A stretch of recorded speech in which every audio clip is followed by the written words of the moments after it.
our life is the accumulation of all of the choices that we've been making. It is the sum total of all of our habits. And if that's true, I think it is, it's worth asking, is it adding up to your best life? To the life you really want? Now, chances are there are probably some things that you'd like to improve or to make better. That's the human journey. We all have that. And, you know, all of my clients come to me because they're suffering in some way. There's something that they'd like to change or improve or achieve that they haven't yet been able to figure out. You know, some of them have tried all of the diets out there, but can't stick to any of them long enough to achieve their ideal weight. Or they find themselves self-sabotaging. You know, they have some success and then they're feeling good and they're doing well for a little while and they backtrack and undo all of that hard work. All of my clients want to know the how of how do I lose weight for life? How do I improve my relationships or my self-esteem? And how do I make it sustainable? They're looking for the fix, you know, the skill, the technique, the piece of knowledge that will change everything for them. I want to share my ideas with you. But before I do, I wanted to say a quick hi. For those of you who don't know me, my name is Brian Granger. I'm a life coach and a weight loss coach. And I transformed my relationship with myself in 2006. When I did so, I lost 50 kilos and I've maintained that 50 kilo loss ever since. And now I help other people transform their thinking, change their habits, and reach their goals, like losing weight for good or achieving anything else they want. You can check out more of my work and grab my 10 secrets to long-term weight loss over at livemorelife.com.au. While you're there, you might also want to check out some of my other videos, or you can grab the worksheet for today's video. By the way, that worksheet also has a link in the description. You can find it there. So my clients are usually surprised when they come to me with this problem and this issue and they want this quick fix. And I tell them there's actually nothing that needs to be fixed. Their current life is simply the consequence of their past thinking and their past habits. Nothing has actually gone wrong. Everything's actually working perfectly. Now, I really want you to think about this in your life. Everything is working perfectly for the system that you have created. No one's forced you. No one's decided for you. You've created your experience of your life. And so if you want to change something, and we all do, the important things to understand is, how have I created my current system? What is the system I'm using?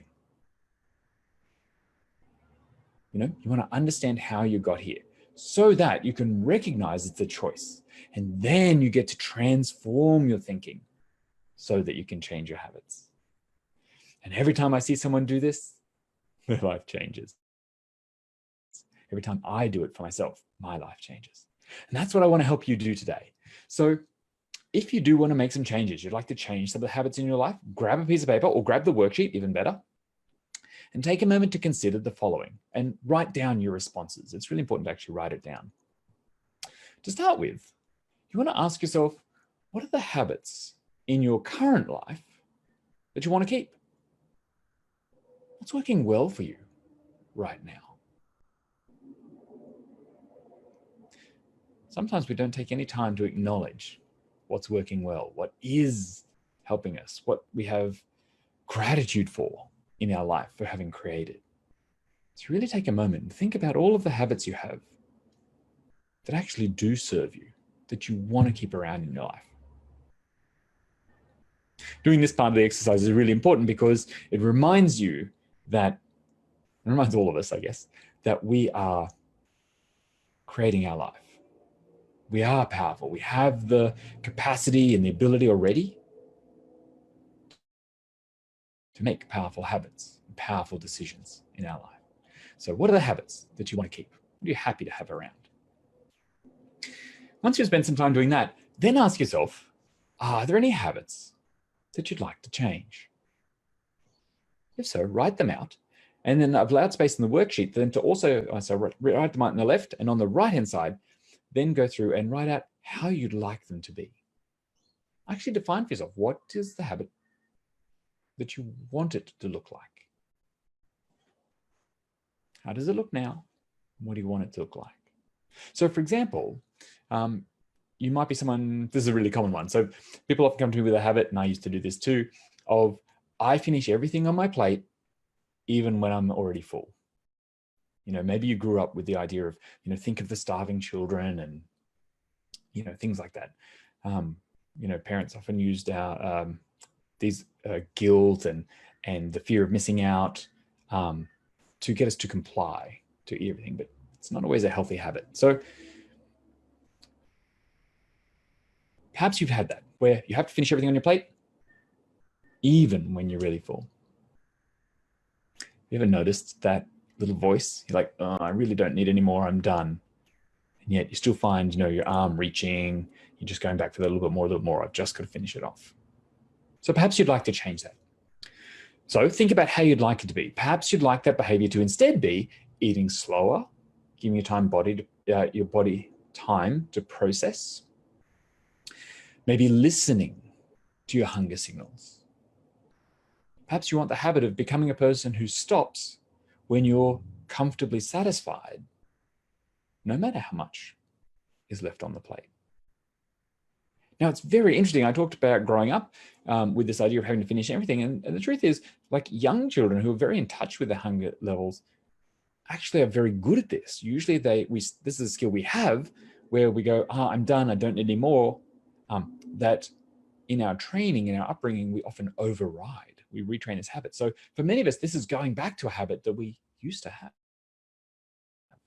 So write it out, or any other habits. Make a whole list of all the habits you want to change and how you'd like them to be.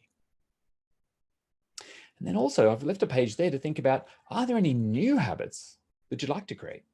When I started this journey, there were so many healthy habits I didn't know about, or I didn't even think of. I certainly didn't have in any form in my life. I had to recreate them anew. So, you know, perhaps you'd like to be a person who always looks after your physical health, your emotional health, your mental health. Are you doing that now? Is it a habit? Or do you sometimes compromise on one of those three? So if you've got any habits you'd like to create, you'd like to be part of your life, that would help you achieve your goals, write them all out. Make a whole list. You don't have to solve them all at once, but having them written down can give you the pathway, give you a focus. It's a plan for what am I going to work on? Keep working on these, I'll be creating the life that I want. So I think it's important.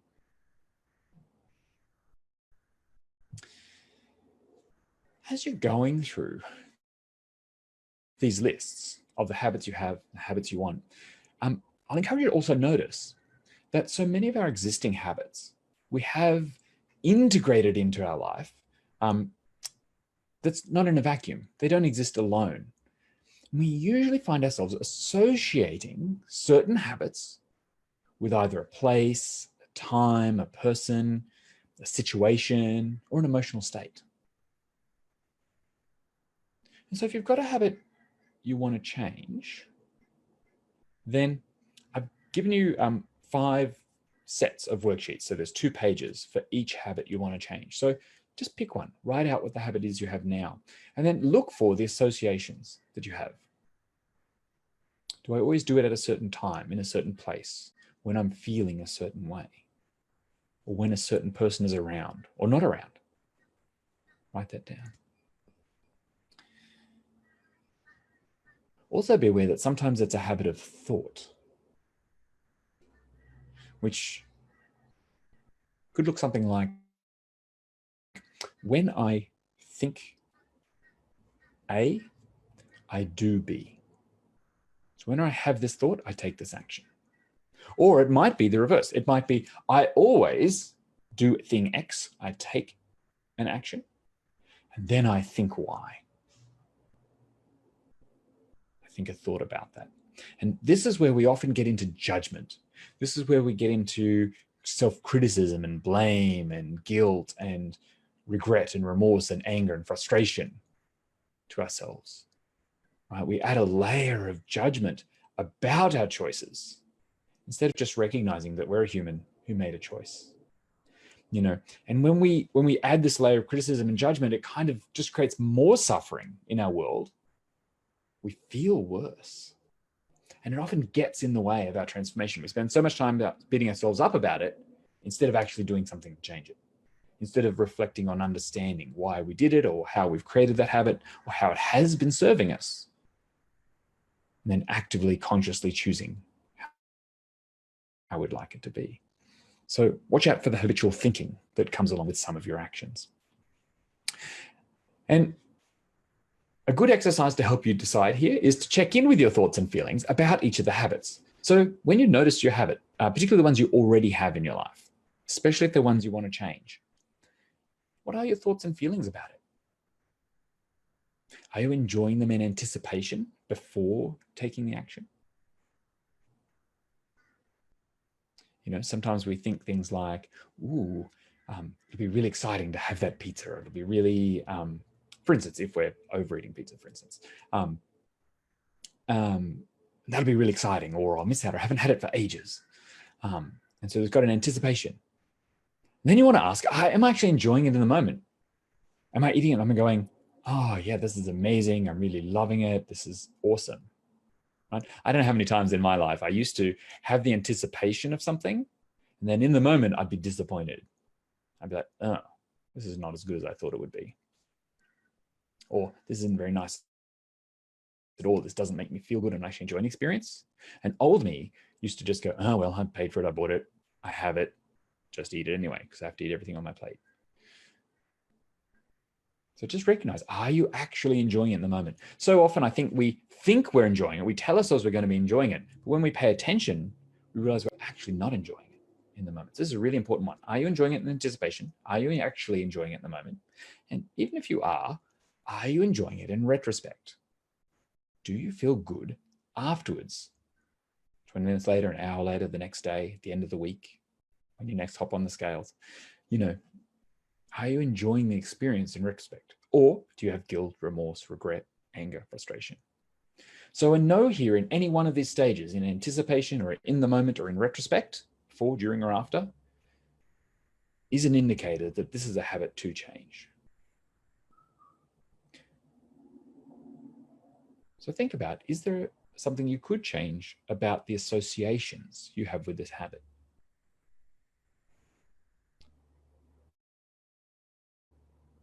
For instance, if you're a person who always has those sweet treats at night after dinner, whether or not you're hungry, maybe you're just bored, you're watching TV, or you feel like you just have to have it to finish the day, something like that. And you notice you're always doing it, you're often choosing unhealthy things. It's a bag of chips, or it's a bowl of ice cream, or something like that. You're doing in excess. It's not serving you. So just notice, are you always having it in the same place? Do you sit on a certain seat on the couch or a certain chair at the table? Is it always there in that same situation? Is it mostly at the same time? You're mostly doing the same thing, like watching TV or, scrolling through Facebook, something like that. Just notice your association. Then go, okay, well, if I want to create a new habit here, I could make a new association. So if I want to still have a dessert or have a sweet treat, but have something healthier, maybe it's going to have a bowl of fruit salad, for instance. But because I'm changing the habit, the choice that I'm making, can I do it in a different location? So if I would normally sit in front of the TV, can I sit at the dinner table?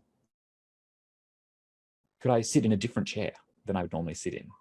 Can I, go and sit on the back step? Just do it there and have my dessert there. The idea, of course, here is it's going to feel very weird because your brain's going to think something's wrong, something's different. It's going to feel hard and strange. Your brain is actually rewiring in those moments. So this is really powerful when you're changing a habit, because as you practice the new habit, the new choice you want to make in the new location or with the new associations, your brain rewires, makes that connection stronger. And as you practice that one, instead of the old one gets weaker and weaker. So that's the mechanics of how it changes. So changing your association can be really helpful. The other thing that can be really helpful is to link the behavior you want, particularly if you're creating a new one from scratch, to link it to a behavior we already have.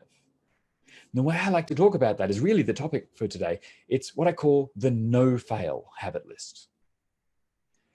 These are the habits that you know you can do confidently and automatically. You don't even have to think about them and give them any conscious thought in order to succeed. You know you can do it. You do it all the time.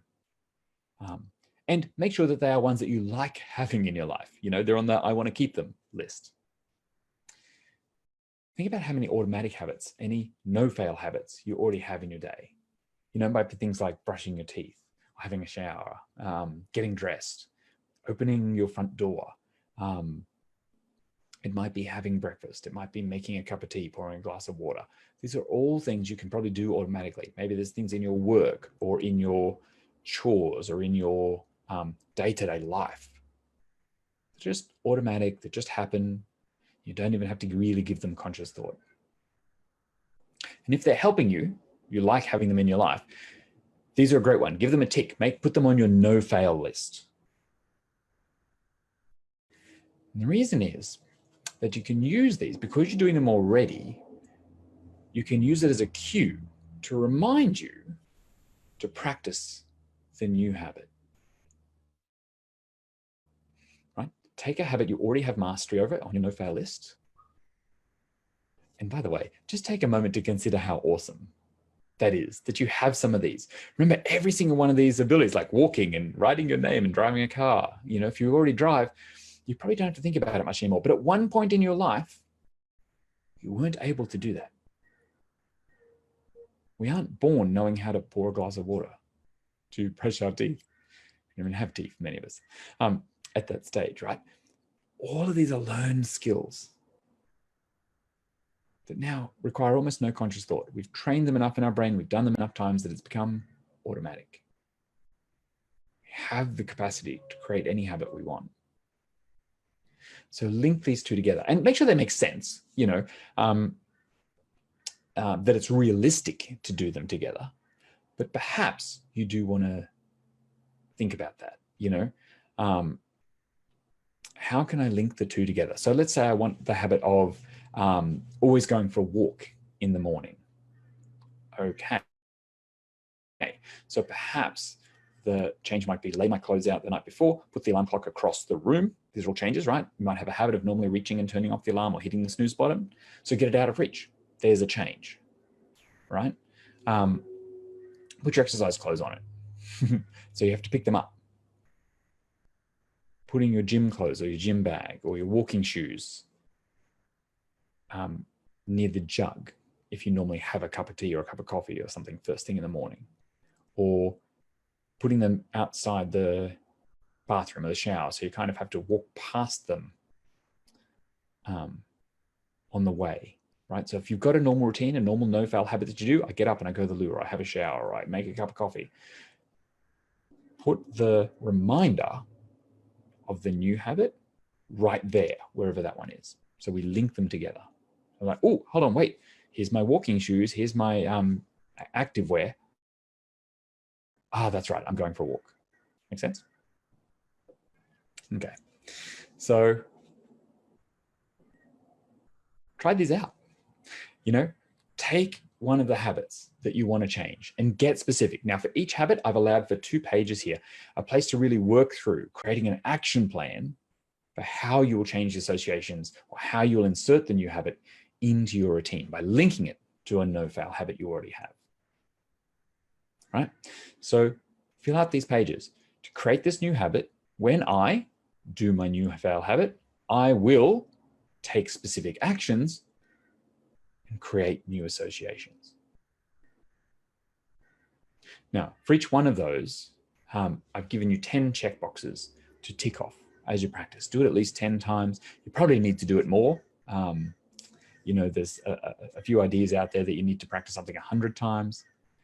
You know, somewhere between, I think the research is currently it's somewhere between 60 and 256 repetitions to make something a habit. So it takes repetition to strengthen those neurons to make it automatic. So practice, check them off, put in more checkboxes if you need them, print more pages. And I want you to remember that as you go through this process of change and start implementing this process, that when you take action, when you apply effort, there's no possibility of failing because every attempt produces a result. You'll either succeed and do the new habit, the one that you want, or that you'll learn something, maybe something you hadn't considered or hadn't anticipated, that will help you succeed because now you have more information, more knowledge, more awareness. So make sure you're paying attention to the effects of the new choice. What works, what doesn't, what would you do differently? And I've included space on the worksheets for you to review and revise and reflect on the habits as you practice them. So this will help you make it truly doable and really sustainable in your life. It's customizing the habit to the way you want to live. So are you willing to have a go at it? I know there's some work here. There's a little investment in time in making these lists, thinking about how to link them up or how to change my associations. And of course, there's a little bit of time and effort in the trying of it. But I do think it's so worth it. Now, in the worksheets, I've given you 5 sets of pages to work on 5 new habits or 5 new habit changes. And of course, you can print more pages as you keep going. You can do hundreds of them if you want. The key thing I would recommend, though, is just to do one small change at a time. It requires much less willpower, less effort, and it's much more likely to be adopted if you're just focusing on one thing. So let's get comfortable with one little habit change before moving on to the next. When you do it that way, you'll be surprised how quickly you build up the skill of changing and transforming habits. And after some practice, you will be able to do more quickly and more at once. But just start with one. All right, so don't forget to actually spend some time now downloading and completing the worksheet. And remember that if you do need help either clarifying the habits that aren't helping, sometimes we can't see them because we're too close to it, or deciding on habits that would serve you better, or finding changes that are actually possible, that are realistic, that are sustainable for you right now in your life, then let's have a conversation. You can head to livemorelife.com.au and request a free consultation. I'm willing to give new potential clients, anyone who needs some help, an hour of time to really chat. And we can help you discover the habits that you can't see. You're too close to it. And you can draw on my experience of helping people go about adjusting those habits. I really do believe you can have and deserve the life you want. You can have the results you want. I want to help you do that. So of course, if this has been helpful for you, then please give me a like, give me a reaction, give me a heart there. Or if you're watching on YouTube or on my video blog, make sure that you hit subscribe so you get notified of every new video when it comes out. And if you know someone who might be helped by seeing this video or by having this information, please tag them in the comments or send them the link to the video. Share it with them. I want to help as many people as possible. For now, I'd love you to let me know in the comments. Let's have a conversation. What new habit or association will you create this week? What no-fail behavior will you link it to so it just becomes part of your life? Well, I'd love to know, and I look forward to hearing from you. So have an amazing day. Let's create some new habits. Let's work towards the life you want. I'll talk to you soon. Bye for now.